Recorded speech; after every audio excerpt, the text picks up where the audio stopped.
This episode of Infiltrate Radio Podcast is brought to you by our amazing sponsors. Podbean is an easy and powerful way to start a podcast. Everything you need for a successful podcast.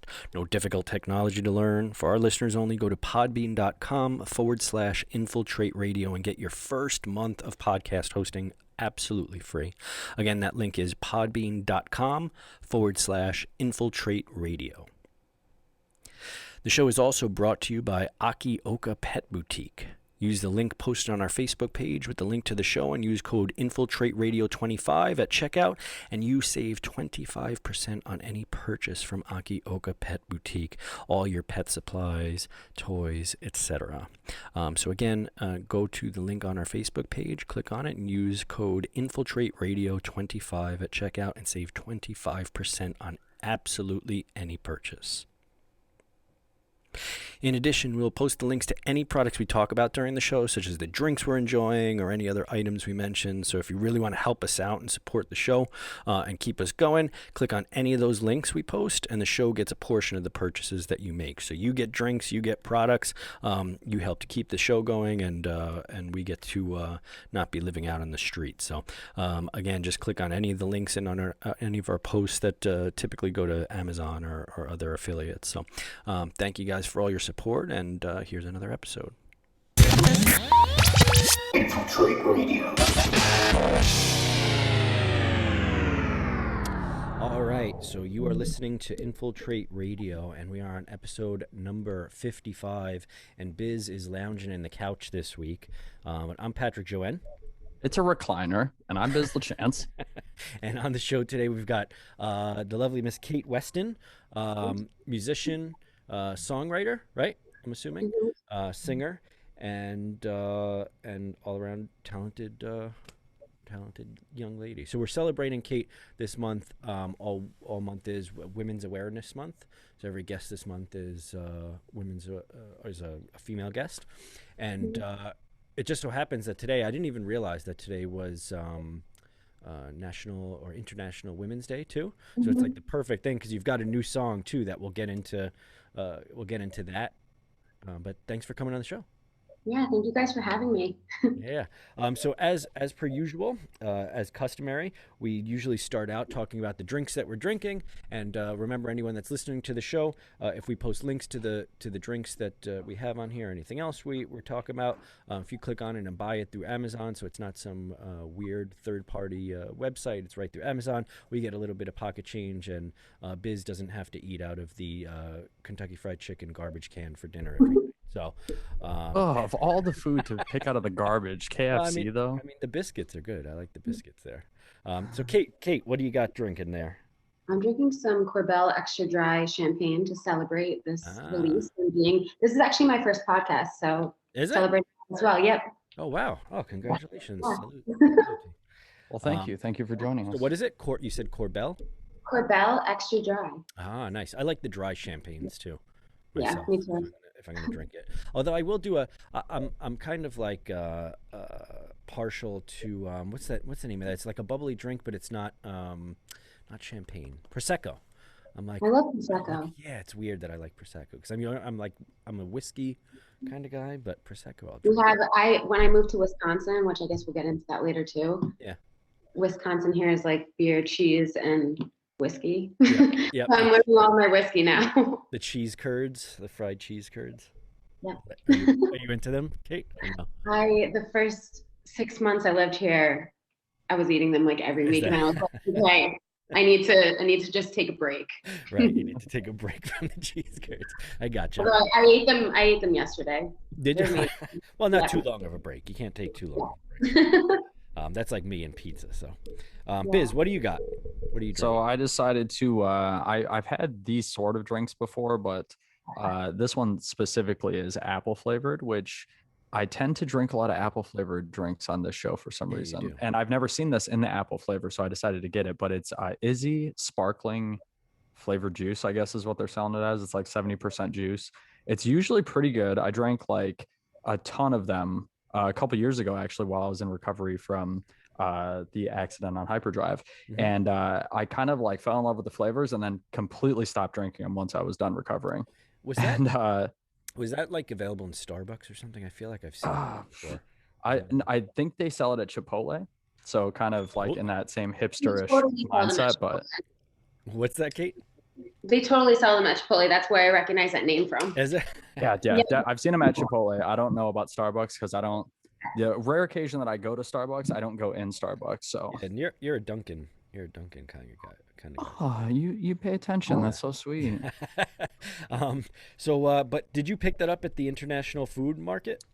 I did not actually. I was in there the other day looking for drinks, and nothing really struck me as either A, not repetitive, or B, just, like kind of special. I actually just grabbed this at Target when I was there because I was like, oh, I've never seen this flavor, and I've never seen it in a can. So, and then because the reason I bring that up because I know you ran into one of our future guests not knowing who he was, and then that was super awkward. Not awkward in the sense that like him or I were awkward. Awkward in the sense that like it was just a random guy. He struck up a conversation. I don't normally talk about the podcast. I mean, like, for the 12 of you that listen every week, I appreciate you, but it's not something that I think people want to hear about. So like, you know what I mean? It just so happened that I was like, oh yeah, I'm here shopping for drinks for this podcast. And he's like, oh yeah, I'm a big podcast guy. What's the name of it?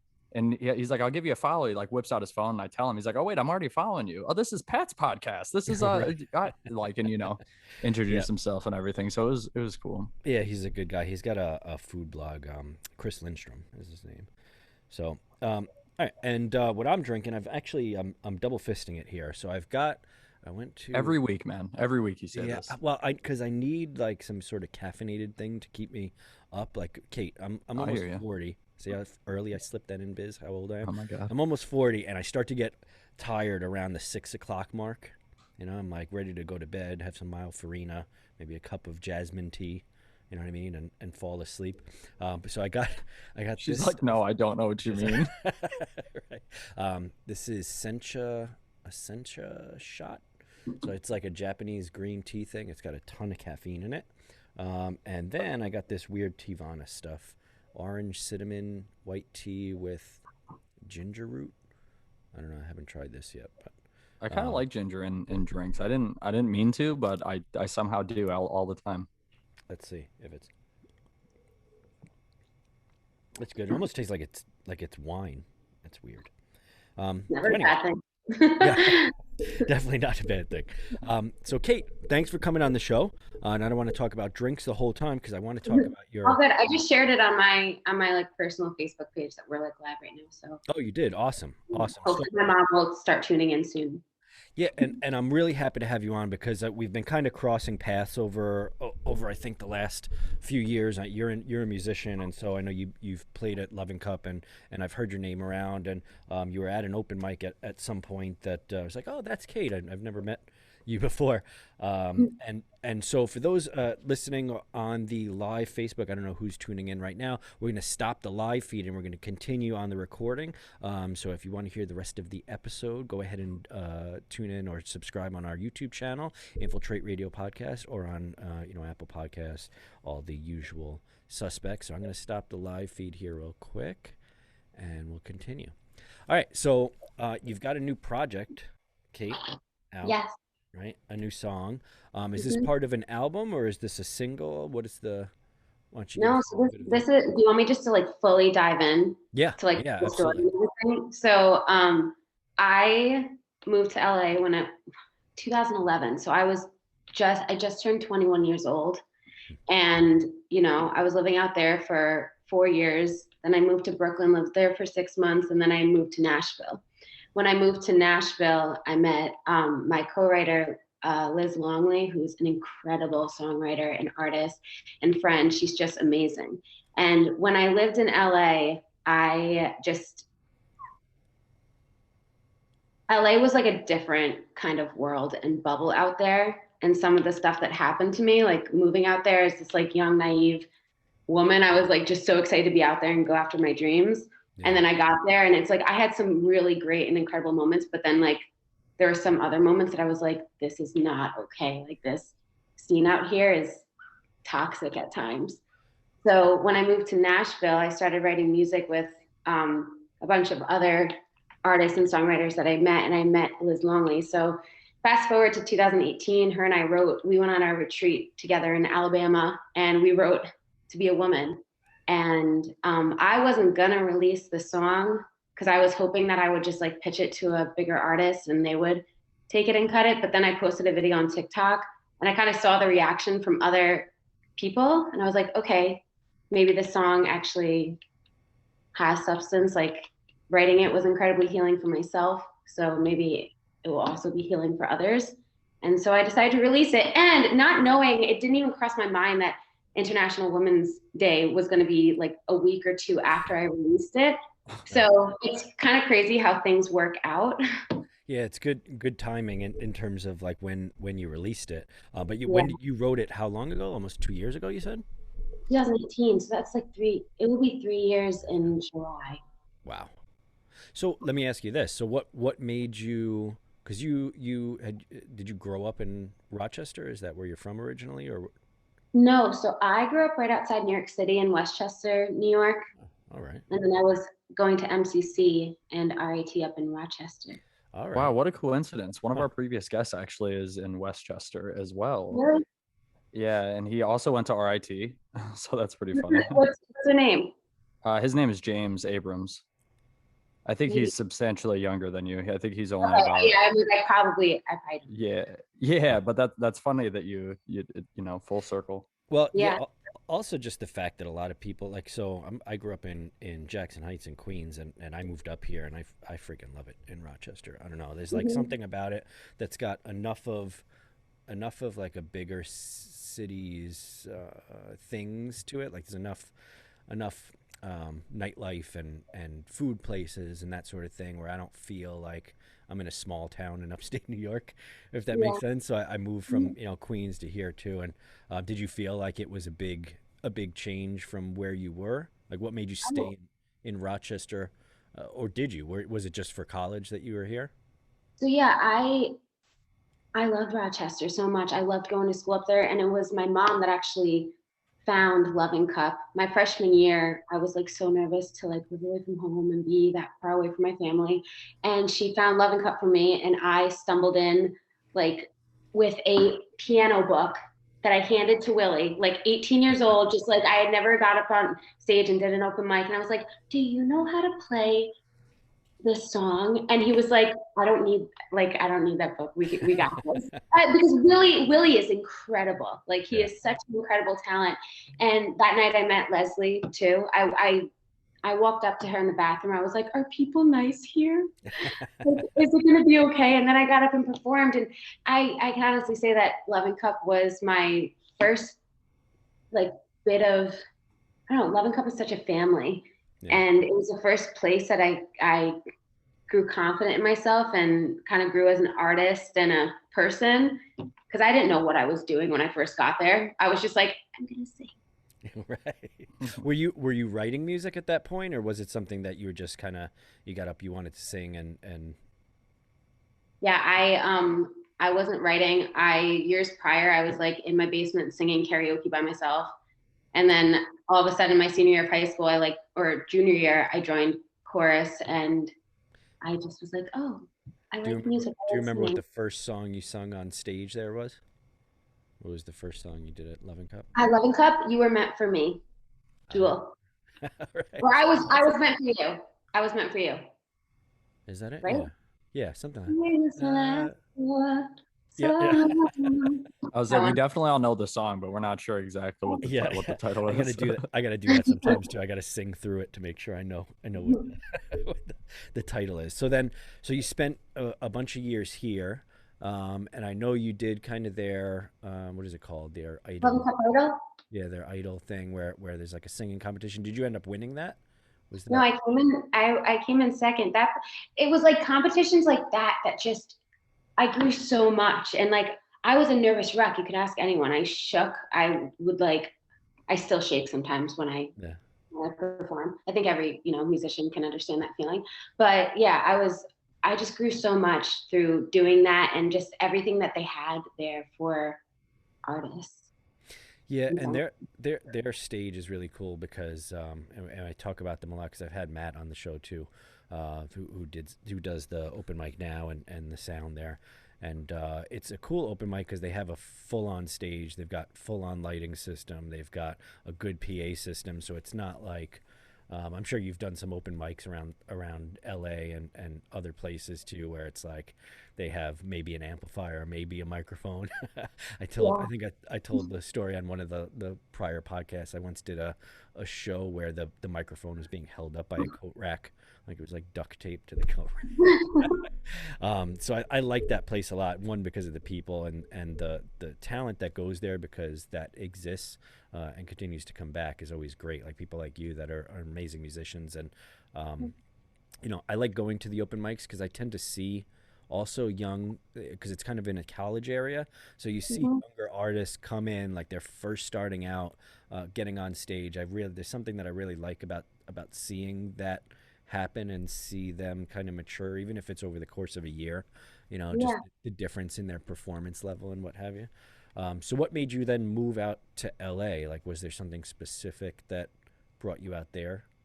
Yeah, so I was at RIT at the time, and I started posting covers on YouTube, and I posted a cover of Katy Perry's Firework, and a producer on the Ellen show saw it, and they reached out to me, and they were like, "Hey, we want to bring you on the show." And I was like, oh, "What? Yeah. What?" I remember walking through the Barnes Noble over there, and I was picking up like stuff for my homework, and they called me. They were like, "We're gonna bring you on the show," and I dropped everything and just started crying. I was like, how does any of this work? I've never like performed outside of a small, town. So essentially I was in my third year of school, and I remember taking my final exam that I left half blank and going up to my professor and saying, "Hi, I left half of this blank, but watch Ellen on Friday." And then I got on a plane, flew out to LA. It was a wonderful experience, flew back, and I talked to my parents and I said, "Can I take a 6-month leave of absence? I want to focus on music and like doing more stuff on YouTube." And I did. And then in September, I booked a one-way that I told my mom I'd be back in 2 weeks. And I landed and I said, "Just kidding, I'm staying." She was not happy. Yeah. Well, that's awesome though that you took the leap of faith to kind of go out there, and what was it, because of the music scene out there? I'm assuming that you wanted to be in LA. Yeah, it was just my YouTube channel was picking up and everything was just like rainbows and butterflies. And I saw other people on YouTube that were also doing covers like me go out there. So then when I got out there, I met all of them and we all started collaborating. So my goal in going out there was like, I just want to go out there and see if I can do this. My cousin was also out there as well, and he's in a band. And so I was like, well, if he can do it, then I can too. No, that's like 80% of what I listen to on YouTube is just cover music. Is it? Mhm. Oh yeah, for sure. Yeah. You know what I It's noticed? that and fail videos pretty much for the most part. Have you seen what's the name of that show? The guy we talked about, I think, on the last show, Biz, Family something. I was gonna say carpool karaoke. I have no it idea. has Family something. The guy from Married with Children, Al Bundy. What the heck's the name of it? Family. Oh yeah, Family. Modern Family maybe. Modern Family, right? So the daughter on that was singing on some cover song of Halsey's "Closer." I don't remember her name now. And I just started watching that because of the pandemic and stuff, being locked in the house. I'd never seen that show, so my girlfriend was like, "Oh, let's watch." All right, so hang on. We have to address this for a second. Somebody asked me after listening to the episode that you brought her up about. Who? I think her name's Halsey. Oh, is it Halsey? Is that how you Yeah, say it? I think so. Am I saying it wrong? Halsey? Yeah, somebody listened to the podcast before. They're like, "Dude, took me like 20 minutes to figure out your co-host was talking about Halsey, dude." Halsey. I was like, "Oh, wait, that could just be an accent thing, right?" Yeah, right. Sure. That's what we'll go with. Okay. Exactly. But I've seen that video before of that cover of Halsey's, that song "Closer," and then I realized, oh shit, that's her from Modern Family, in the video they're singing on it. So, so you got out there, you started doing some YouTube stuff, some covers, and working with people. Did you start writing songs at that point, or were you already kind of in the midst of writing? Yeah, so I started writing music out there, and one of the bigger originals that I wrote, I flew back home. My family has a cabin on Owasco Lake, and So I flew back there, and Willie met me at my cabin, and him and I wrote a song called Till Death Do Us Part, because if I rewind back a little bit, I got the inspired by, or what was it? I got the trailer, the US trailer for Romeo and Juliet, the remake with Haley Steinfeld and Ed Westwick. And that got pulled. So I was like so excited. And then I was like, okay, Right. 2 seconds of whatever. I'm grateful for it. But anyway, sad girl flew back home to New York, drank some wine with Willie, and we wrote Till Death Do Us Part. And then I sent it to my management. They sent it to the directors of the film, and they were like, we love the song. And then all of a sudden I'm like serotonin back, you know, my serotonin high is back. And it became the inspired by single of the movie. And yeah, just there were some wonderful experiences out there, and to also get to share that with Willie and people who I felt like were like my first initial, you know, foundation of Yeah. learning how to love performing and stuff. It's So, cool. and we didn't even touch. So when you did Ellen, what did you do on Ellen? So you, I sang firework, huh? and I was a nervous little butterfly, but it's all good. It was an experience, Yeah, and yeah. How big was the actual like in studio audience? Was it a few hundred, or was it just maybe 30, 40? no, it was big. To be honest, I legit like blacked out. If it was not filmed, I would not probably remember being out there and performing. Like I said, that moment, they don't let you meet Ellen until the cameras are rolling and you get out there, because they want an authentic reaction. Right. And they got one. They definitely got one from me. Were you super like excited to that when I was just like, Oh, and she's like, so I guess you're gonna sing now. I'm like, yeah, oh, that's awesome. Is it available like on YouTube? I'd love to see the. I'll go yeah. back It's and find the yes, episode. it's on YouTube. Are you happy with it, or do you want me to not? I'm no. You can definitely watch it. I'm happy with it. Something I don't think I've spoken enough about is like that was, oh my gosh, that was 10 years ago now. Hmm. That's crazy. I just see so much growth in myself from when I was 20. So this is now going on 11 years. So from 20 to now almost going to be 31, I've just grown so much as a artist and a person and a performer. Yeah. And yeah, all I can think about is how, I guess, performing in such a small town and just knowing that, and then just getting thrown into Hollywood and everything, it is like so overwhelming and a lot. There's a funny thing that a funny quote that I heard that that talks about the difference between like people on the East Coast and people on the West Coast. That says people on the East Coast will be mean to your face, but their intent is good. People on the West Coast will be nice to your face, but their intent is bad. Yep, I saw that, and I actually tried to bring it up to someone recently, and I could not for the life of me remember to requote it to someone. I was like, it's good, it's good. If I could remember it, you'd think it's good too. Yeah, it's kind of like, you know, you go down to New York City, and everyone, like people that haven't lived in New York, are like, oh, everyone's so rude there, but they're upfront about it. Like they're not, you know, they don't mean bad. yeah. But I literally, some people are like, but New Yorkers are just so, I'm like, listen, I can understand you would assume that, but they're just feeling whatever they're feeling in the moment. Would you rather have yeah. that, or like, you know? Yeah. So like, and the reason I bring that up is kind of your song. It has a little bit of a background of what I guess some of that intent. I've experienced that in LA too. I find that like I really like LA because the weather is freaking beautiful, and it's a beautiful city, and obviously like the beaches outside of LA and like Santa Monica and all that are really nice, and I don't know. There's a feel. I almost moved out there myself, and I couldn't do it. I spent a little while there, and I like missed the people in New York, like on the East Coast, too much to stay out there. And so when you moved out there and you started doing all that stuff with the other people, the collaborating and all that, I'm assuming you had a little bit of notoriety from what you had been a part of with Ellen and some other work you had done.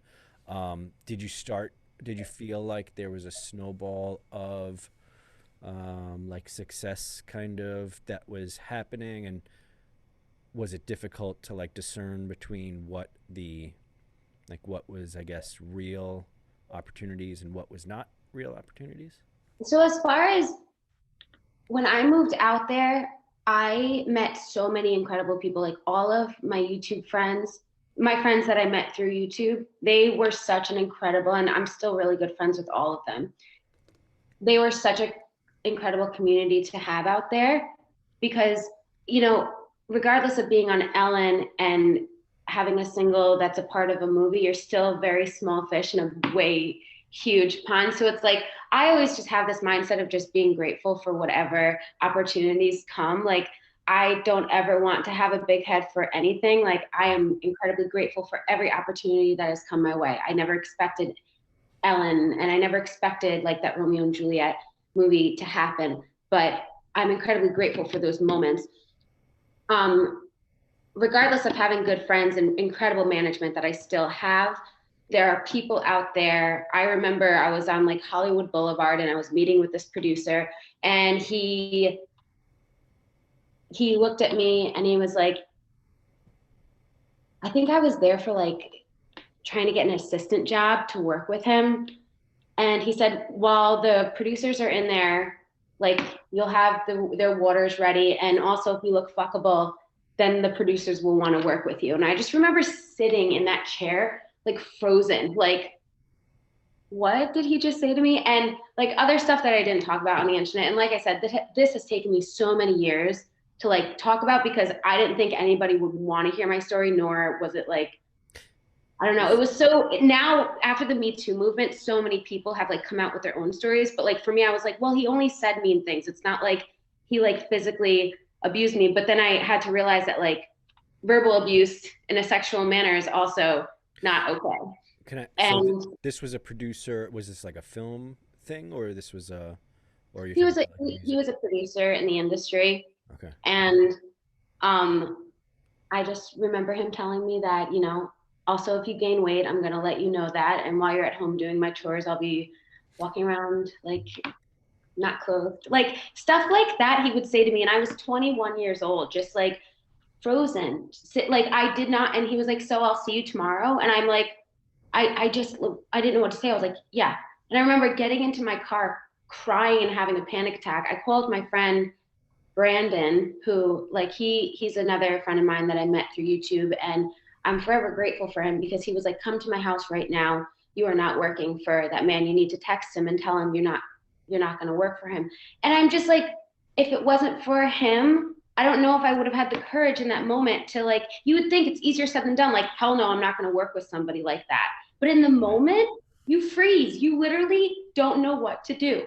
It's really not that easy. You know what I mean? Like after you've sacrificed so much to get to the point that you are now, and then all of a sudden someone says something like that, you don't necessarily want to be like, well, let me just blow this shot. Because in your mind, in that moment, it does feel like if I screw this up, you know what I mean? Which is exactly why people get manipulated in these situations. The guy that did this to you knows Yeah, like it's that an you're going to feel opportunity. immense pressure based on that statement. You know what I mean? Like, so fucked up. It's Yeah, and I continue, think that please. I think that this was prior to more people being held accountable for their actions. So this was almost like people of his, you know, like what he had done in the industry. Like, of course, you have your own power trip, so you feel like you're invincible and you can do anything you want. And so I texted him. I was like, I can't work for you, and he was like, oh, why? And I just like, I have not spoken to him since then. But like I said, I'm so grateful that I was a lucky one that had a community of friends that loved and supported me and had my best interests like Right, there. right. So did my management. Like there was another man that I remember being on the phone, and my manager was on the phone, and he was like, I see like 12 of you a day. We just got to sex her up a bit, not a porn star, but we'll work with what we got. And my manager got off that phone call, called me back, and was like, you're not working with him. And like after there were like other things that people had said, but when you're so young and in this industry, you kind of start to believe that your body is the only thing that's going to sell you as an artist. And it creates a really fucked up like mindset. And of course I was like, I'm not going to sacrifice that. I know my heart.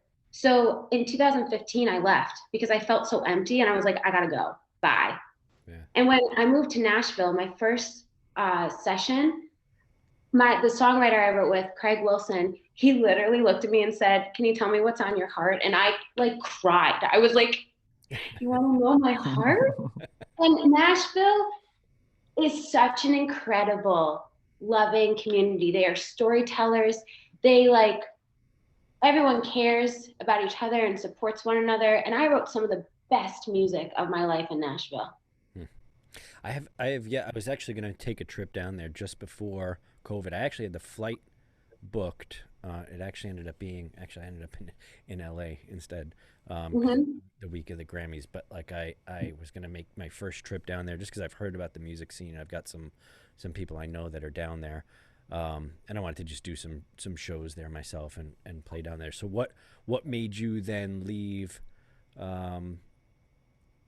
Nashville? I mean, so I met my boyfriend in Nashville, and that's so okay. Long story short, I was there for 2 years. I met him in Nashville in 2018 at a wedding in June, and he was flying to me every single week while we were doing long distance. He works for Delta, so he always likes me to preface that because he's like, but I work for Delta, like that makes it easy. But it actually like it takes a lot of effort to get on a plane every week to come and someone you care about. So props to him. I love him.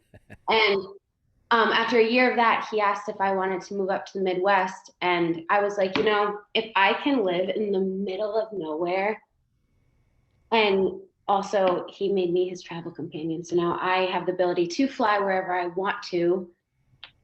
And be able to play music. Yeah. So for the past year and a half after living, it was 2019 that I left Nashville. I've just kind of gotten to live this normal life and gotten to relearn like who I am as a person without having 100% of my identity attached to music. Because I think if you attach 100% of yourself and your purpose to anything, you're gonna get lost at times. That foundation of having like friends and family who love you, even if tomorrow you decided to quit music or quit whatever you were, they're still going to love you and support you. Yeah. And so I moved up here, after meeting him, and I've slowly kind of come into my own. And I think releasing this music now, finally, I am comfortable and more confident in myself with sharing my music because I have more love for myself. So that's kind of what the song, and talk about the song and like kind of where people can find it first, I guess. Okay. To Be a Woman. The song is called To Be a Woman.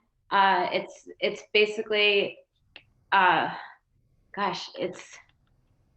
I were to say anything like the lyrics, I am Mother Nature, sole creator, provider for the world. You can try to shame me, try to change me, but I hold the strength of a girl. The song is an empowering song that I believe holds, I guess, the purpose. And it's partially. I mean, I don't want to give credence or say that maybe the song is about that experience, but I guess it could be influenced by some of the experiences that you had in LA, right? I would assume. Yeah, no, that song was absolutely like inspired. It was influenced by what I had gone through when I met with Liz, and I kind of shared my own story, and she shared her stories of being a woman in the industry. We were like, well, you know what, we can share what happened to us, but also let's not write this like sad song of like, oh my God, this happened to me. Let's be like, this happened to me, but this is who we actually are as women. And it's creating this point of statement. Yeah, and I really dig the song too, and your voice is as always excellent in it. And I'm assuming on Apple Music, on I don't know what they're calling it, iTunes or whatever they're calling it. Apple Music, it's on all the things. YouTube, all that stuff. So Kait Weston, and so what made you release that now though? Like, so you waited a while before you released it, right? So was it something that just you felt was it's time to put that out there? Yeah, for a while I was really scared to release that song because I don't know.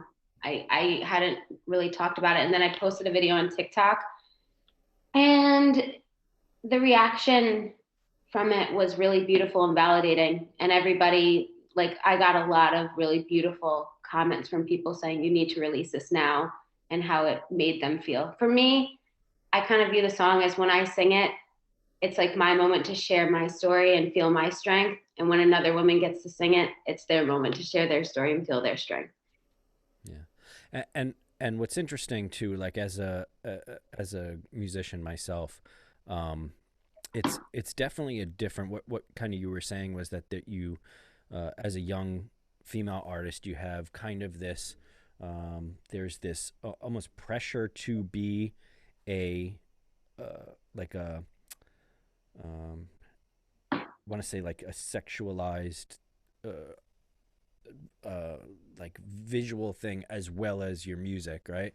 Whereas I think Mm-hmm. as a guy, I don't really have that. I don't get that point of it. And like not the point of it, but like me personally, people aren't like this guy needs to dress sexier. You know what I'm saying? Like I don't get that. Maybe some people do. Biz maybe tells me to dress sexier sometimes, but not very not very often. Are you asleep over there, Biz? He's not even listening to me. But I think it's a unique opportunity um, for people to kind of hear the point of view because we've talked to last week. Biz, remind me of her name now. Why am I forgetting her name? Heather. Um, Biz, you there? Biz, Biz. I don't think he's Biz. Biz. Don't stop on account of me. I can't hear you No. guys for some reason. So, Oh, what was our guest last week? Heather. Um, yeah, Heather Dunham. Sorry, I Dunham, don't right? know what And the sound issue was. she was talking similarly about the like the acting world in LA and how um, you have to as a female actress you have to take certain precautions that aren't there or that you don't have to take as a guy where like she needs to kind of do some research around the who he's worked with and reach out to people in that regard, Right. especially in like LA because it's such a big city. Like there's just more opportunity for I don't know for people to like take advantage or try to take advantage of situations. I don't know why that it's the culture out there because, like I said, like Nashville, I remember the first week I moved there, I was walking up the street from downtown, and these guys were behind me, and they were like, "Excuse me, ma'am, we just want to let you know our car is up there as well. We're not following you." And I'm like, "What?" Like, thank you, but it's the Yeah. respect and the that was my experience. And also, I want to preface that everyone has a different experience anywhere in life, and for any person who may listen to this and want to move to LA, don't let my story sway you from moving to LA. Also times have changed, and I feel people are being held more accountable for their actions. But just because I had my experience doesn't mean someone else is going to experience that as well. Right, right. And similar like what I was saying about New York, like there's plenty of people that want to take advantage of you in New York City too. You've Oh, lived for in sure. Brooklyn, you said, right? So Yeah. yeah, like every 2 seconds someone's trying to, Yeah, I wanted to ask, did you grab end up money out of your pockets. working or did you end up running into anyone, I guess you could say, that had worked with that producer that gave you problems later in life and you had heard kind of their take on it if they had a similar or not similar experience to you? I didn't, and at times I don't know if he had the confidence to say that to me, then I'm sure Of he had the course. confidence to say that to other people. But I'm also, I sure. don't know, like some people Do you know if maybe he's still active in the community, like in the industry? Has he reached the age of kind of tapping out yet, or is he still an active person that you know of in the industry out there? I'm sure he is. To be honest, I haven't even looked up his name since. Fair Um, enough. No, I wouldn't expect that you would. I was gonna say if you've even bothered to, to look him up since. I mean, people that are kind of douchey and scummy, it's not really like very common to keep tabs on them throughout life later. I remember doing a Google search once, and I was like, thinking maybe there would be like a story or something, but I found Yeah. nothing. But people also have lawyers and PR to keep their name. Very It's true. it's interesting to me as a guy too. Like I think some people have a hard time, and maybe it's because they can't see themselves acting that way. That like especially when I say guys, because girls have to experience stuff sometimes that like guys just don't have to go through all the time, right? Mm-hmm. And so I think it's tough sometimes for guys that wouldn't behave in that way to like to think that someone would have the gall to like to talk like that to someone. And so I think it's important that people hear those kind of things so that that can stop, because there are people in not only in that in like the entertainment industry, but it's more prevalent, I think, maybe in the entertainment industry, because there are certain things that are like intertwined, like your looks do sort of come into play when you're a musician and you're on stage and you're on a video and that sort of thing. So lines can like be blurred there enough where you especially if you're a young artist or a young actor or actress or whatever, like, is this something that's normal, or is this something that's, you know what I mean, that shouldn't be happening. And I think it's a good thing that this is, all this stuff is kind of coming to light, and a light's being shown on the fact that that's not an appropriate way, for business to be conducted in the Yeah, entertainment. because any other industry, it's like you have HR to handle that Right. stuff. For some reason, music, like artists. And I think over the years, I think there just needs to be more safety nets or whatever you want to call it put in place for songwriters and artists and individuals that are in the industry, where there's a safe person that they can go to where they're not going to feel. Because that was my whole thing. I was like, who am I going to share this with? Like, I shared it with my friend, and thankfully he believed me. And then, because I remember walking away, I remember a few years later being like, did that actually happen? Hmm. Like, did that actually? Because you don't think that stuff is going to happen to you, and then it That would be happens. one special form of self-sabotage. You just made it up one day and like quit Oh your my God. And promising. it's just insane how people can, you hear the horror stories in the music industry. And thankfully, I wasn't a part of like any crazy stuff. But I had some things said to me that were not appropriate or okay. Yeah. When you're Did you 21, did you happen to see the I just watched the Britney Spears thing too? Have you guys seen that? Did you yeah, watch that, Kate? That was interesting, to say the least. I don't know where I sit on that. I mean, sometimes Can I documentaries turn things to something, just to make it more dramatic than what it is. I don't know if there's something, I don't. Who knows what's going on with her family. well can I ask it? Did you not had you known about that prior to that being released? did I know about what? Like I was asking Patrick specifically, had you known about Britney Spears' situation prior to Oh, the framing Britney documentary? Spears No, right coming out? no, I didn't. What about you? Had you, Kate?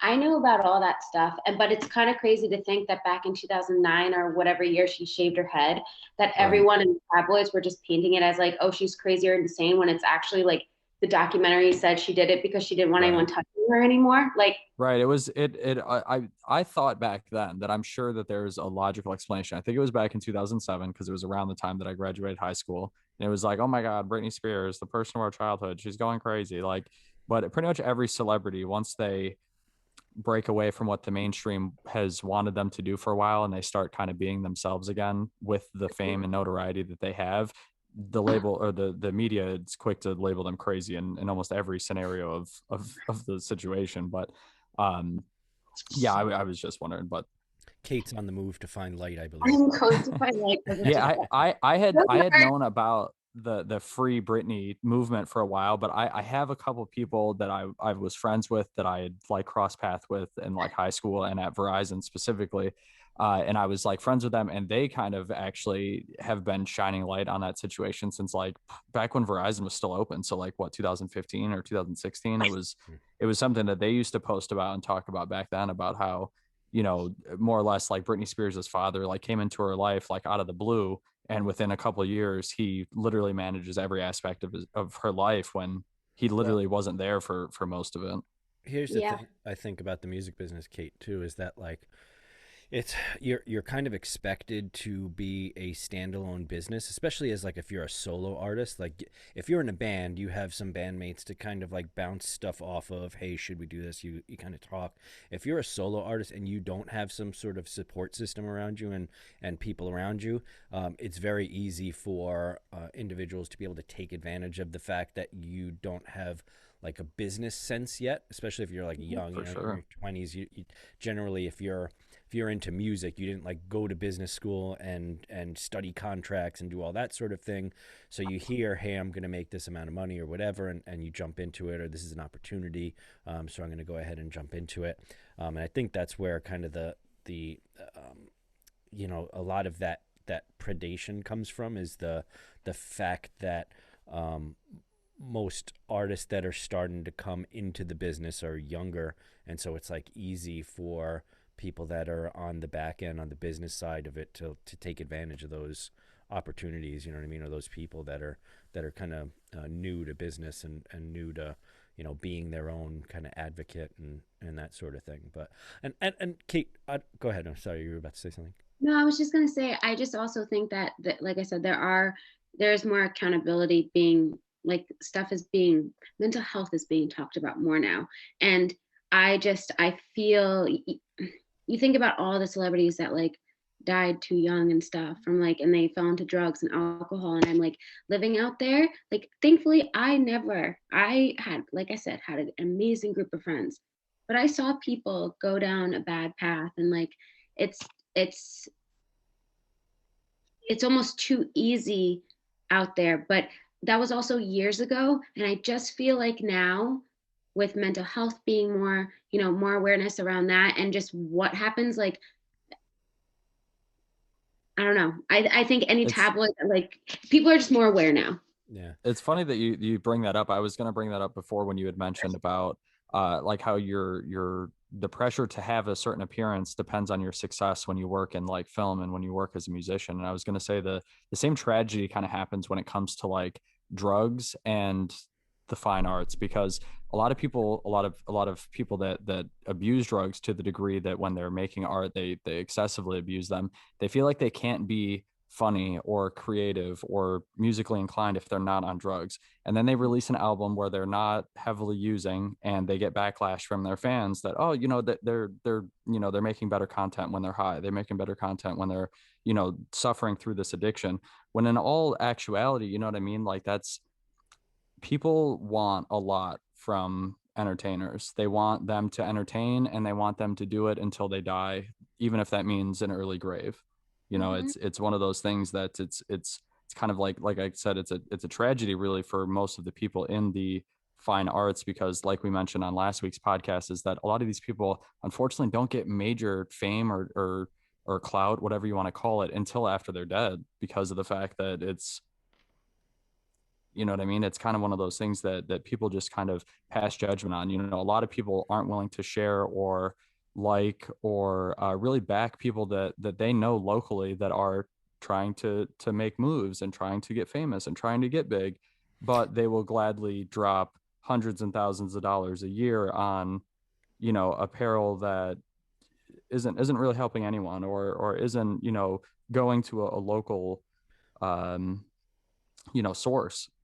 Well, Mm-hmm. that kind of brings me to something, Kate, too, because you talked about like kind of finding your grounding, I guess, in Wisconsin too. And I don't want to stay in like the darker areas of the entertainment business either for too long. Well, this stuff Although, needs to be talked about. yeah, So, yeah. Although you know that's kind of what your song is about. And again, go ahead and download and stream Kate's song there, and we'll definitely post a link. I think I already did on our Facebook page, at least a link to the Facebook video that you put up of it. Just so you know, Uh, that's why I had technical difficulties. I selected to download the song and it started playing it, so it switched my AirPods from the oh, Mac did it? to the phone, and then it was like a whole thing to try to get it back. So okay.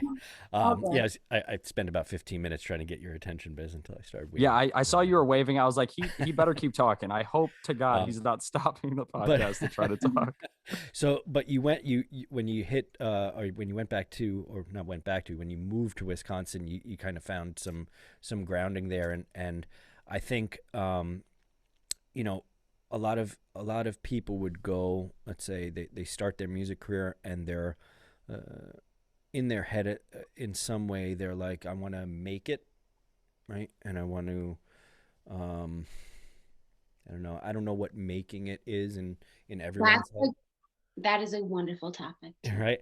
So you move to LA, you move to wherever the thing is. So even people that make, I don't know, websites or apps or whatever, they move to Silicon Valley, think I'm going to make it as an app developer. I'm going to make it in film. So I move to LA or Nashville or wherever, um, and find that in order to do that, sometimes you've got to kind of sell your soul to do that and end up not being happy doing what you're doing, thinking that the path to get to where you want to be, is that.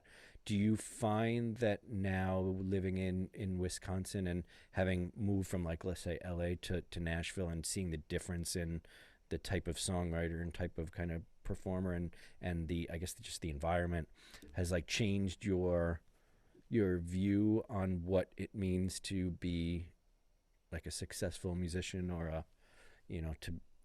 to be satisfied with, well, like, where your career is, you know what I mean? Yeah, so what I think a big lesson that I learned over the past 10 years is that, like, I have 191,000 subscribers on YouTube. I was on the Ellen show, like, I did this movie. I had a lot of incredible moments, and like I remember when I first started YouTube, I had 0 subscribers, and then I got my first 1,000. I was like, "Oh my God, this is so cool." Then I got Right. 10,000, then I got 50,000, and then I posted one video of Love Me Like You Do. It's a cover. Back in 2015, I had 91,000 subscribers at the time, and it got 16 million views. Okay, so that's now my Yeah. highest view, right? But the thing in the industry is that, and something my vocal coach Richard Fink, actually, he's based in Rochester, New York. Hmm. He told, I think it was him that told me that some people wake up the day after winning a Grammy and say, "What's next?" So there's these highs that you feel, like serotonin highs that you feel when, like, you release the song and the song's doing so good and everything, and then there's that crash of like, okay, what's next? And Right. it's like you're only your next, if you're in this certain mindset, which I was in for a while, of like you're only your next like big thing, you're only your next number one hit, or you're only your next like highest streamed song. And that is such a toxic place to be, and something I realized because, I did have some songs that did really well on Spotify. And then over the past few years, when I release songs, are they doing as great? No. But does that mean I'm a failure? No. But that toxic mindset from the past, I kind of had to like separate myself from, and kind of put myself back in the mindset of being just grateful for opportunities, and just the opportunity to release self-expression and art is something to be really proud of. Yeah. And it takes a lot of like, you know, strength and courage to do that. But yeah, moving here has taught me so much. And like I said, I've grown so much as a person, and success to me right now, no matter how many subscribers, followers, no matter how many people you can fill in a room, like I think the definition of success is, how do you feel coming back home or waking up the next day? Are you sitting there still grateful for the moment from yesterday, or are you yearning for that, like, it's okay to yearn for that moment again, but is your life a complete mess without that moment again, Right. in the unknown future? And Wow, what validation you just gave me, honestly. There's times that I finish a project and I'm like, I am so glad to have the next week off where I don't have to go be on set and I could be with my family, and I don't have to worry about waking up at whatever time or waiting to use the bathroom for something. You know what I mean? That feeling is, it's I appreciate you. Thank you. Well, yeah, that's what I mean also by like connecting 100% of your self-worth into something like music, if that's what you're passionate about, or whatever you're passionate about. Like there's a world outside of, like, that I have to remind myself, music. I've been that It's, person too. That's why I said that, because I yeah. was very all in and kind of like with blinders on until I Mhm. actually got hurt on a film set. You know what I mean? And in that kind of mindset, and it was like, a long road to recovery, more mentally than it was really physically, even though I had some pretty, serious like physical, injuries or what have you. But Mhm. it was quite the journey mentally, like I say. Well, and in those moments, you kind of realize, like, okay, what are the things in my life that create happiness when I'm not able to do the thing that I thought at one point was the only thing that kind Right. of happiness into my life. And what I've learned is, you know, my boyfriend and like our friends and my family and just community outside of that world, especially with social media, like TikTok, for instance. A lot of people fall into this, like, this, what's it called? The spiral of, oh, this video did really well. And then all of a sudden their views drop. And it's like, I know the feeling of like, oh, it's kind of a depressed That's kind of feeling like that TikTok's thing though, right? Is to like go up and down with how they like Well, allow people to see your content too. It seems like, because that's like the most common thing I've heard about people that get a heavy amount of views and or likes or comments or whatever on TikTok is they're like, it's just so inconsistent. I'll have a video that I didn't do anything in and it blows up, and then I have like 25 videos in a row where I'm trying and it gets like, 1,000 views or 1,000 likes or whatever. It's like it's so miscellaneous, it would seem at times, you know what I mean? It's what? and that's why, like, what, and I almost, I hope that our younger, like the younger generations that are on TikTok right now, I can't imagine being a 13-year-old or, teenager, just putting your whole, that is their whole world of just getting followers and getting a video that goes viral, and knowing that, like, it's like we could talk about this whole topic for so long, but just knowing your self-worth. And if TikTok and all social media were to drop tomorrow, because those companies could just be like, bye, we're done. What's your life without that? And are you also going to go outside and still want to take a picture of yourself without the validation of posting it and getting however many, Yeah. Well, my daughter's is about to be a teenager here soon. She's gonna be 12, so coming up on on that, and she's on TikTok and all that stuff too. So I definitely worry about where that's coming from, because I see also, so I'm friends with a lot of younger musicians, guys and girls on Facebook and elsewhere on Instagram, and I see a lot of the, like, when I make it, then I'm going to do this or that, and it's different from when I grew up, and I don't know if, Kate, maybe this, your generation was similar, because I think maybe you guys had more of the internet than I did when I was younger, and when I was just starting to become a musician. Like, we really didn't have places to post online music, so you'd go to a venue or you'd pass tapes around or that sort of thing, and there was more of a live scene, where you kind of had that validation, but kind of you're in a room together. Everyone's involved in the music, so to speak, the audience and the person on stage, and then of course you had flyers and things like that. But I worry a little bit about this generation seeking to, like you said, that there's this thing where you reach a point, and then you're like, okay, what's the next thing? It's almost like a drug.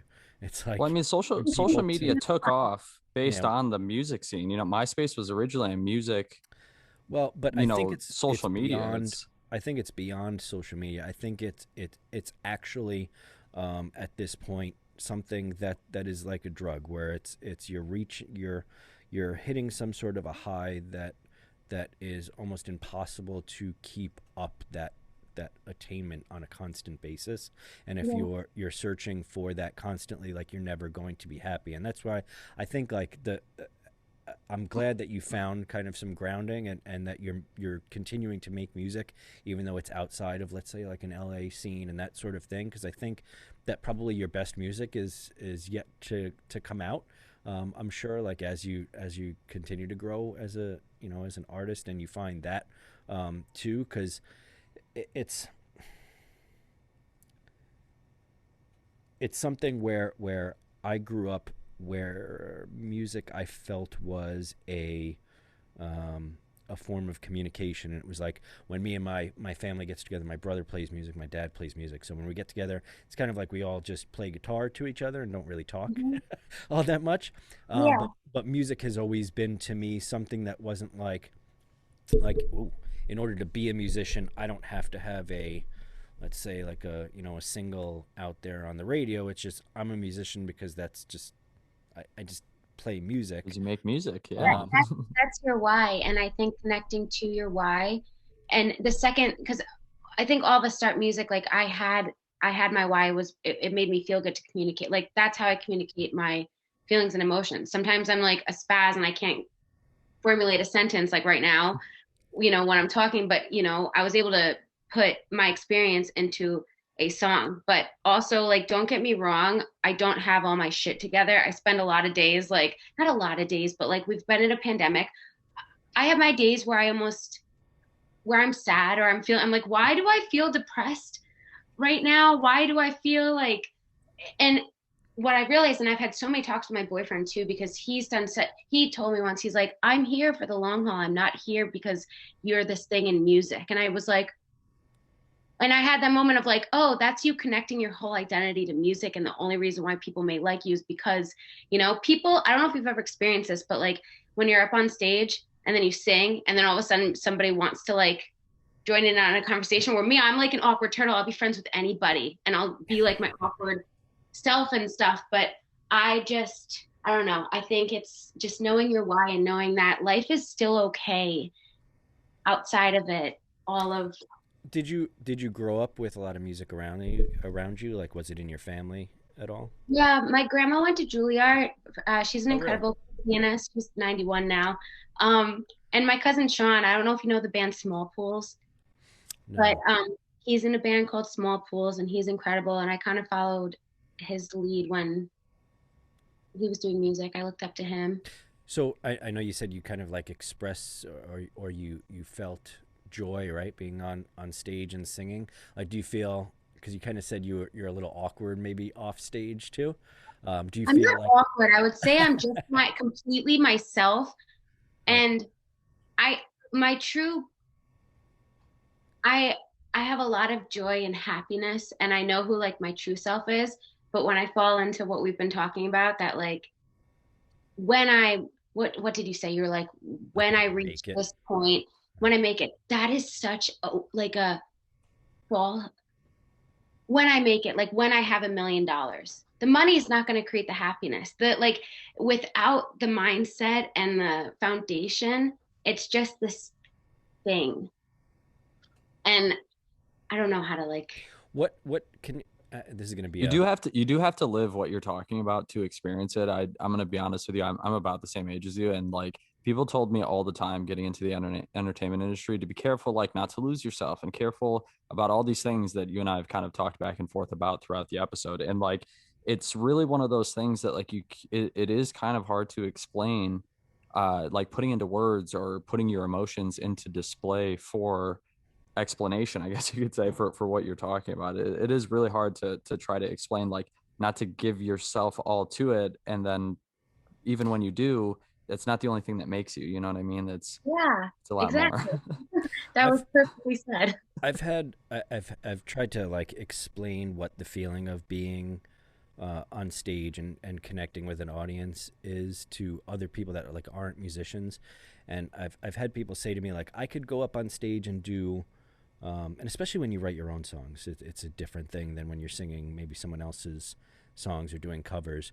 I've had people say to me like, I could do karaoke and I can get up there and sing, let's say someone else's song, but to get up there and have written a song myself and kind of be exposed, so to speak, on stage, and offering up almost like your emotions, to a crowd of people, to almost to I don't want to say to judge, but to judge you up on stage, and have them go along for that ride with you and appreciate it afterwards.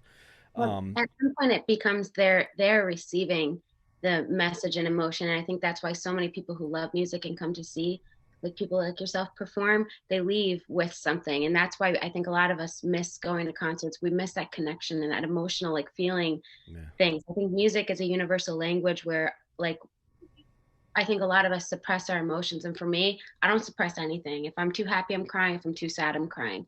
And we as musicians get to go up on stage. And I think this is the one aspect of music and being a musician separate from the industry. The second you get up on stage and you're able to connect, you are like, it's almost like you're reconnected with your reason why you did this in the first place. And yeah, your reason why.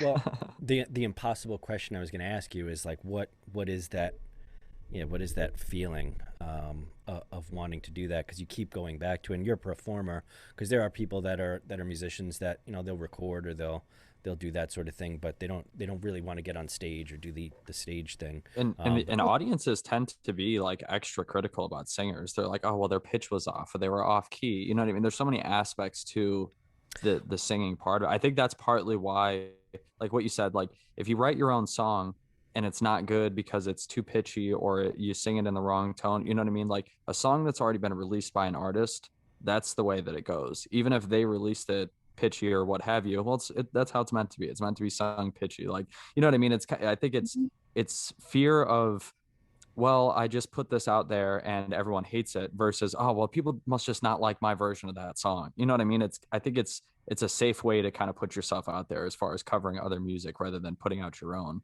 Yeah. You know, the community down in Nashville, we did a lot of writers rounds down there where you got up on stage, you got to share like what the song's about, and then you sang it, and people purposely, like, you knew people were coming to hear these songs and hear that you tell the stories. And when I got to experience that, I just thought it was so cool. And that's where I kind of fell back in love with performing, because for me, performing, not only it's like an emotional release for myself because I'm kind of going back. There's no better feeling than writing a song that you were so sad writing about because of whatever situation had happened, and then sitting there and knowing you're okay now, but then singing it and someone coming up to you afterwards and being like, I was having the worst day of my life, I connected so much to that song, and knowing, you know, like, this isn't just for me, this is for so many others. yeah, and it's an amazing it's an amazing thing to know. Like, I've had people say, "Oh yeah, I listen to this song of yours all the time or whatever," and connect with it. To think that they're sitting in a like in a space where I'm not remotely there, or I don't really know what they're doing, and they're listening to something I've written or something that was performed by me, but mostly I do original stuff. So the stuff that I've written, and they're emotionally connecting with it, is like this unbelievable psychological trip It's so weird you're bringing like, this up, and man. like emotionally. But and the reason I think that I like the stage thing too, is like, I like playing in bands because it's difficult to play in a band because you need to be just like co-writing. When you co-write with someone, like writing a song together with someone, especially if you don't know them very well, is difficult. And it's like hit or miss because it's almost like having a relationship. It's almost like going out on a date, and whether or not there's going to be, you know, chemistry that kind of happens there. And being in a band is like being almost like in a marriage, with like five other people in this thing, and then going on stage, and like, how do I put it, like having filmed days of your marriage and then presenting them to an audience, like the most Yeah. It's like a vulnerable, reality show. yeah, like the most You're vulnerable literally parts. being so vulnerable, like you're sharing Yeah, I kind of talk about it as like therapy. I'm sitting there, I'm like, the audience is my therapist, and they're about to learn the most some of the most like sad moments of my life and some of the most happy moments of my life. And it is right. such a cool thing to experience. And when I do talk about being able to perform live and perform my original music, that brings a smile to my face. When I talk about, you know, and I'm 100% like independent artist. Like, I have my management, which I'm still incredibly grateful for them that I still have them. But besides that, I'm 100% independent, and there's something so liberating about that, because I don't have, like, I get to write the rules. Yeah, I'm going to release a song tomorrow. Okay, I'm not releasing a song tomorrow. But Yeah, if I wanted to, I could. And I get to be the, whatever you want to call it. yeah. Yeah, I get to just, you know, You kind of get to lead the to be charge more of your empowered. your yes. Yeah. your career. And what's what I think is like unbelievable about that is that it it can resonate. Like, people can see, and what I feel about your music is that you tell stories, which I love that you tell stories in your music, and you do it in a way that I appreciate, because there are songwriters that write, and I'll explain what I mean by that. Like, there are songwriters that write, and they write very literally about very specific times, right? But you do something different, Kate, that I have to, and I want to ask about kind of your song, like how you go about songwriting because of the Mhm. way that your songs are written. But like when I write about an experience, but I try to make it more generalized so that it's not, um, I went out with Biz and we went to the store and we got such and such. It's, I had this experience that's kind of like a meta version of what the experience was, like a dream of what the experience was, so that I find, and I don't know if it's successful in making it more relatable to people. But do you find like you actually write, like, and you hear my dog barking upstairs?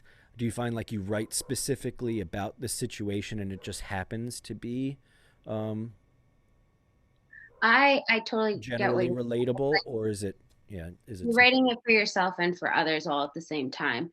And there are certain songs that I haven't released that are more specific lyrically on certain things, and I have gotten like notes back that are like, well, this song may not be relatable to somebody because of the specific lyrics that you wrote, and I'm like, I totally understand that. But for the most part, when I write songs, it's coming from, like I said, I feel like most musicians are incredibly, like, they're in touch with their emotions. I am very much that way, and I just kind of feel into what I went through. And also, I feel like I'm a bit of an empath where I feel everyone else's stuff too. And I think if you put that all together, it's like when I'm songwriting, not only am I giving myself a hug, I'm giving everyone else a hug too. Do you, I like that. I like that. Do you feel like like you specifically sit down to songwrite, or is it something that just kind of sometimes comes for the most part? So like I find, like in the morning when I just wake up and I'm just having a coffee or whatever, and I usually have a guitar in my hand when I wake up. But like I usually write something there and then I flesh it out throughout the rest of the day. And it's usually kind of based upon something, or I have a note about something in a notepad or whatever. Like, do you specifically sit down and write, or do you? So in that, I haven't written in a second because last year I took like the whole year off and it felt really good. I was like, Hmm. I'm gonna use this and just focus on myself. But when I lived in Nashville, I would set up writing sessions with other writers, and we'd sit there in the first hour and a half. We'd talk about like our own lives and get to know each other. And it's crazy how you walk in not knowing somebody, and then the next second you know this person's whole life.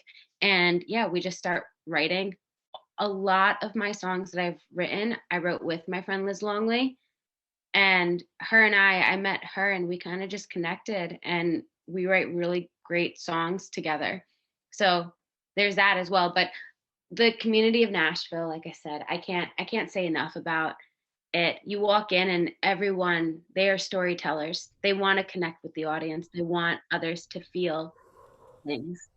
I'm gonna probably make a trip down there. I think once I'm all vaccinated and stuff, and there's not like the quarantine when you go back and forth. I'm gonna definitely make a trip down there. What's some of the best places to go and play that you've liked down Oh, there? I can give you a whole list. But also, side note, when you do go down there, let me know because I'm happy to introduce you to some writers that you can, like, Oh, that you would be know, awesome. I connect thought and once you were vaccinated, you didn't need to quarantine when you travel.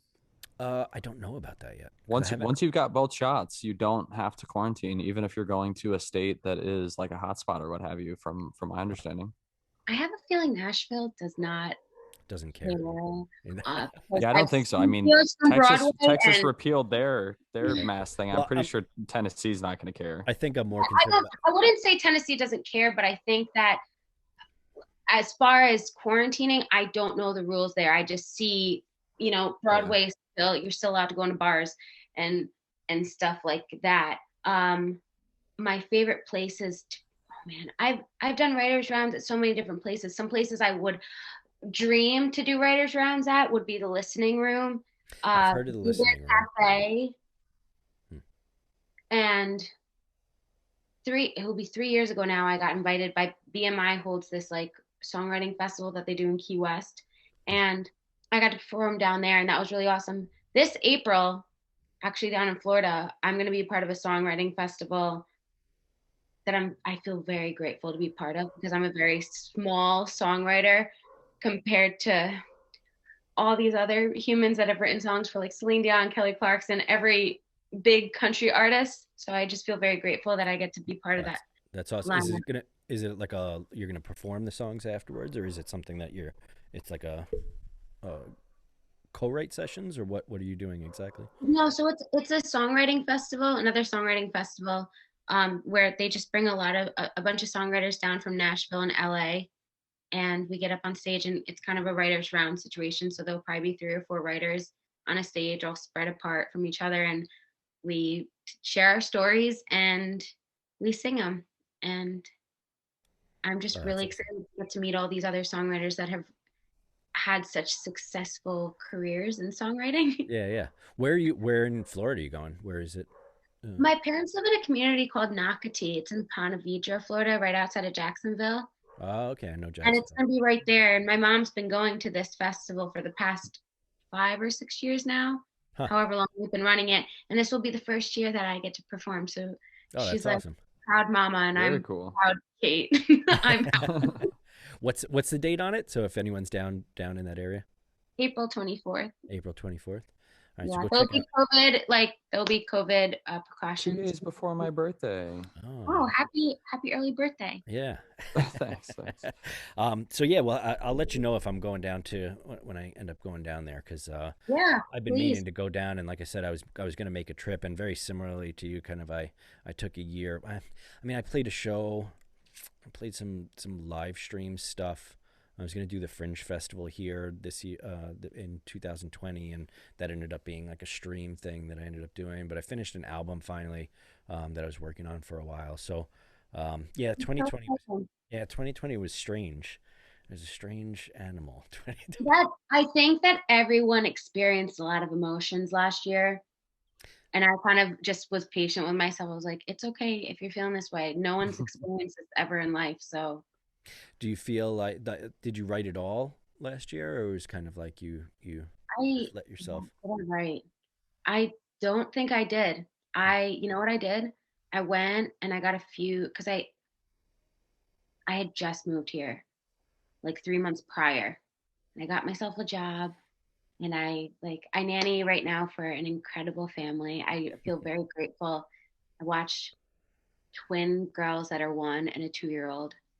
So There's I forget who it was. There's some comedian that says um, he was talking about like he doesn't want to get to the point where he makes enough money where he doesn't have to do other things that would take him out of real life, because then it takes him out of being able to write stuff that that's like relatable, That's or stuff, relatable. yeah, like yeah, Yeah. to have that's I've life never heard experiences. that, but I like that. Not to make everything Well, full circle with Ellen DeGeneres, because that was her most recent stand-up thing was called Relatable. But oh, Mhm. was it?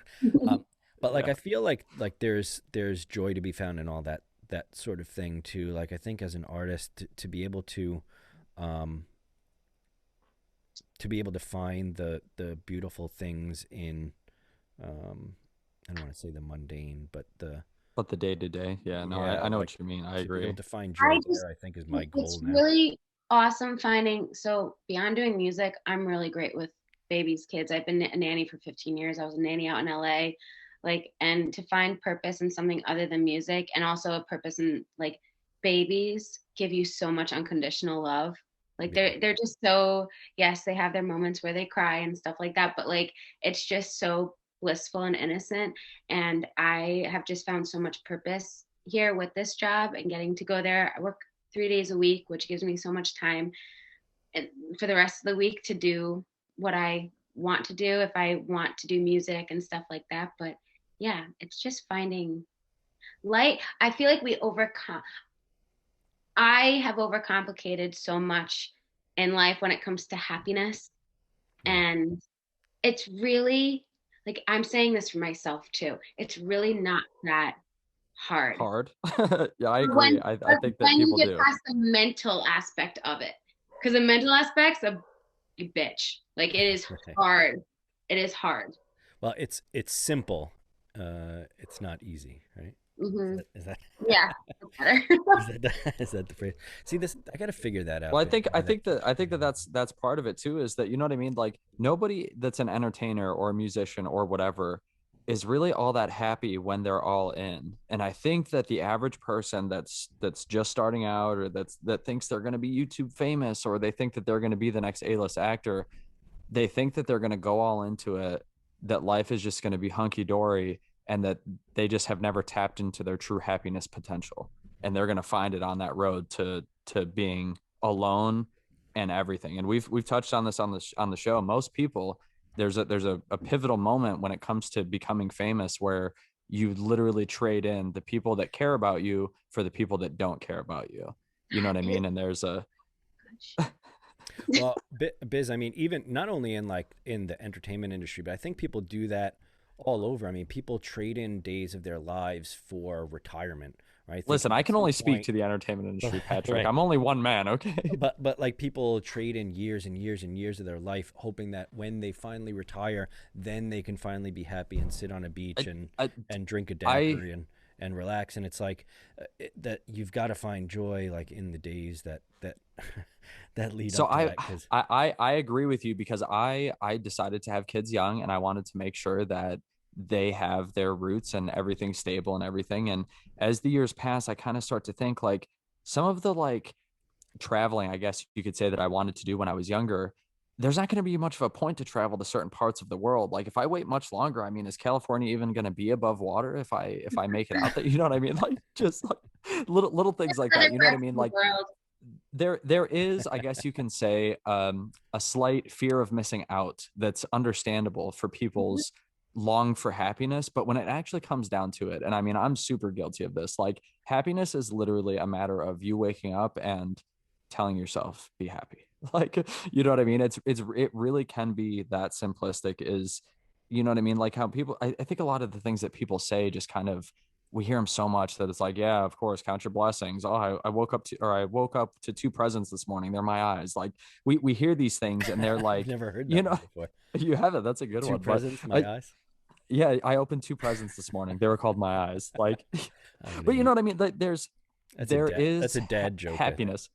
I feel like it is. I heard it from a stepfather, so I'll give it that. But no, I think there is something to be said though, to there's a simple way to be happy, and there's a simple way to achieve what you want, but what you have in your mind and what you visualize that road looking like is rarely the road that's actually taken to get there, and it rarely has the outcome you think it will have. Like, you know what I mean? It rarely rarely does. I don't know another way to say it, but so many people think that they're going to get into it, and that it's just, you know, how could it go any other way, they say. And Well, let's do this because we are coming up, and I want to be respectful of your time, Kate, too, because we got about an Oh, it's all hour. good. This is, and also thank you so much for everybody's time. But just one more thing to Yeah. kind of comment what you were saying. I'm a big believer in feeling your feels as they come up. Like happiness, yeah, maybe this year brought up a lot for everybody, but if it wasn't going to come up last year, it was going to come up at some other point in life. So rather than suppressing the things that we go through in life, like if I wake up one day and I'm like, wow, I'm not feeling great, like I'm going to address it and be like, okay, why? And maybe there's not a reason, but like I've just learned so much through, I guess, mindfulness, meditation, like stuff like that. And also going out into nature. Go out into nature. Drew and I, like, we went out into the country. It takes us 5 minutes to drive down the road and see nothing. And it's so beautiful to me. I'm like, wow, I can breathe. Like, and I feel that's like one thing I nature's. love about New York, is there's so many scenic areas. You know, you could drive Mhm. 20 minutes away from the major city, and it's like, wow, this is kind of beautiful. How have I never been down this road before? Like, you know, Yeah. it's great. I It's think great. like validating, like, that your emotions are real. Like we're humans, we go through shit. And in order, I think, to process it, just giving yourself that grace of feeling it. And then I guess one day you wake up and you realize life isn't that, I guess, what we were talking about. It's not. It's not what What, you thought it was. what did you say? Is that it's not like what you thought it was. You know, it's Hmm. Well, let's leave it at that. It's not that complicated. Kate, thank you so much for being on the show.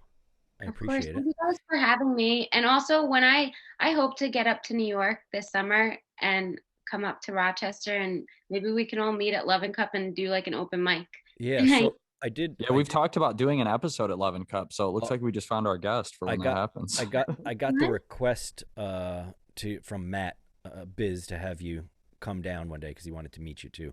So once you're Did he really? I couldn't be more flattered. Don't tell me these things on live recordings. I'm gonna fangirl so hard. That's so cool. But do tell me when you're there because I'm there almost every week. It's kind of like my poker night, Kate, where I go out there and I play, and like I like seeing, like I said, the young people there, because the college like turns over. People are there all the time, so it's always kind of someone new that I'm like, oh wow, they're really good, and I don't know, I just really like being there. So let me know when you're there. I'll absolutely. I'm excited to, I haven't been there in a while, and I'm very excited. I want to do an open mic there again. So yeah. So one more time, Kait Weston, and the name of the song and where people can find it. The song is called "To Be a Woman," and you could find it on YouTube, Spotify, iTunes, Apple Music, Amazon, Google Play, iHeartRadio.com. If you can find a spot to get music, I was say, if you can find a spot to get music and you can't find it there, contact her so that she can correct that, because clearly she's trying to get it everywhere. DMs, and I will send you. Oh, so personal service. She'll actually email you the MP3 of the file directly. I wish people can just buy music. We'd be making so much more money. Yeah, I know. Don't even get me started about how the fact that pretty much every major artistic outlet has been demonetized in the last 10 years, even though it's so easy, quote unquote, so easy to become famous now. They've sure made it a non-profitable situation. That half a penny is not paying my rent.